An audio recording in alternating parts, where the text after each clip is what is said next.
आज हम पढ़ेंगे कक्षा 10 प्रश्नावली 1.1 प्रश्न नंबर 2।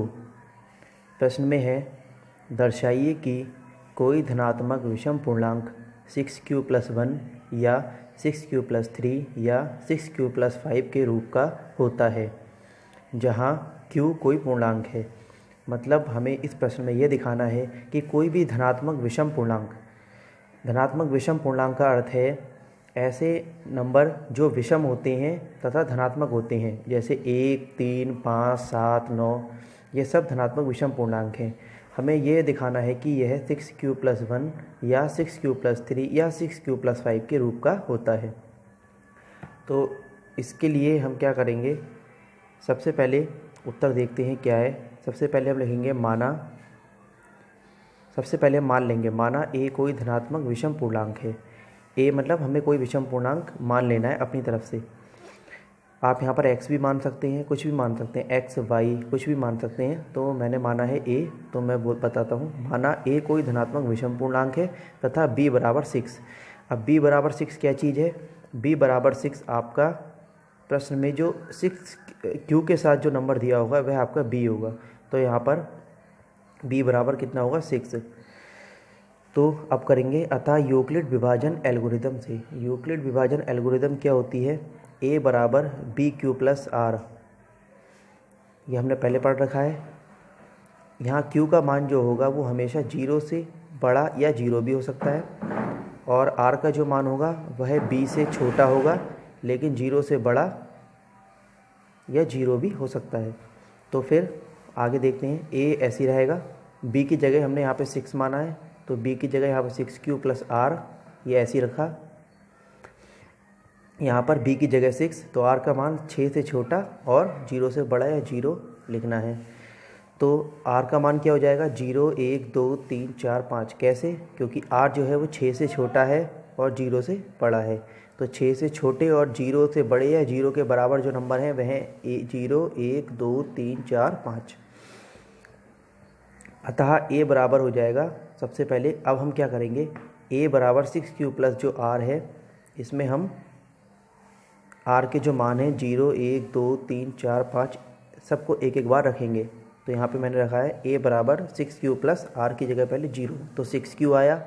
फिर a बराबर 6q+1, a बराबर 6q+2, a बराबर 6q+3, a बराबर 6q+4, a बराबर 6q+5।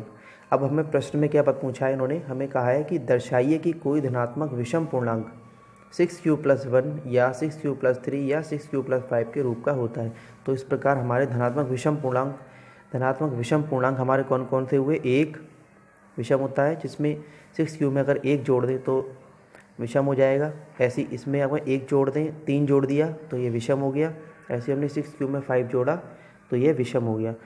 तो चूँकि a एक धनात्मक विषम पूर्णांक है, प्रश्न में कहा है a कोई धनात्मक विषम पूर्णांक, जैसा कि हमने ऊपर माना है, तो इसीलिए यह हमने अभी प्रश्न में उत्तर में शो करा है कि 6q+1 आया, 6q+3 आया, 6q+5, इसलिए यह 6q+1 या 6q+3 या 6q+5 के रूप का होता है। इस प्रकार हमारे प्रश्न नंबर 2 का उत्तर पूर्ण हुआ। अब देखते हैं प्रश्न नंबर 3 क्या है। प्रश्न नंबर 3 में कह रहा है, किसी परेड में 616 सदस्यों वाली एक सेना यानी कि आर्मी की टुकड़ी को 32 सदस्यों वाले एक आर्मी बैंड के पीछे मार्च करना है। मतलब 32 सदस्य हैं, उनके पीछे 616 सदस्यों को हमें बैंड में लगाना है, मतलब मार्च करना है जैसे परेड में होता है। दोनों समूहों को समान संख्या वाले स्तंभों में मार्च करना है, मतलब स्तंभों की संख्या क्या होनी चाहिए? समान। उन स्तंभों की अधिकतम संख्या क्या है जिसमें वे मार्च कर सकते हैं? मतलब 616 सदस्य का स्तंभ बनाना है और 32 सदस्यों का स्तंभ बनाना है, लेकिन स्तंभों की संख्या क्या होनी चाहिए? समान। तो इसमें उन्होंने कहा है उन स्तंभों की अधिकतम पूछा है इन्होंने। अधिकतम के लिए आप छोटी कक्षाओं में पढ़ चुके हैं, जहाँ पे हमें अधिकतम पूछा हो, महत्तम पूछा हो, ज़्यादा पूछा हो, वहाँ हमेशा एचसीएफ निकालते हैं। तो हम क्या करेंगे, यहाँ पर 616 और ये 32, इन दोनों संख्याओं का हम निकालेंगे एचसीएफ। तो यहाँ पे देखते हैं उत्तर क्या है। उत्तर में है स्तंभों की संख्या 616 232 का SCF होगी। कैसे होगी? यूक्लिड विभाजन एल्गोरिदम से। जैसे हमने पहले प्रश्न नंबर 1 में जो SCF निकाले थे यूक्लिड विभाजन से, उसी प्रकार इसमें भी निकालेंगे। तो A बराबर कितना होता है? BQ प्लस R यूक्लिड विभाजन एल्गोरिदम के अनुसार। A हमेशा बड़ा नंबर 616, B हमेशा छोटा नंबर यानी कि 32। 32 से 616 को भाग किया तो आया 19। 19 बार में भाग हुआ, 8 शेष बचा। अब हम क्या करेंगे? कल मैंने समझाया था 32 और 8 में जो बड़ा है वो इधर आ जाएगा। तो 32 इधर आ गया, 8 इधर आ गया। 8 से 32 को भाग करा, 8 चौक 32 और शेष कितना बचा? 0। जब तक शेष 0 नहीं आता है जब तक ये हम प्रोसेस करते जाते हैं। तो हमारा 616 और 32 का जो SCF आया वो आ गया 8। अतः स्तंभों की अधिकतम संख्या 8 है। अर्थात 616 सदस्यों वाली जो सेना की आर्मी है उसमें 8 स्तंभ होंगे और 32 सदस्यों वाली है उसमें भी 8 स्तंभ होंगे। इस प्रकार यह प्रश्न का उत्तर कंप्लीट हुआ। धन्यवाद।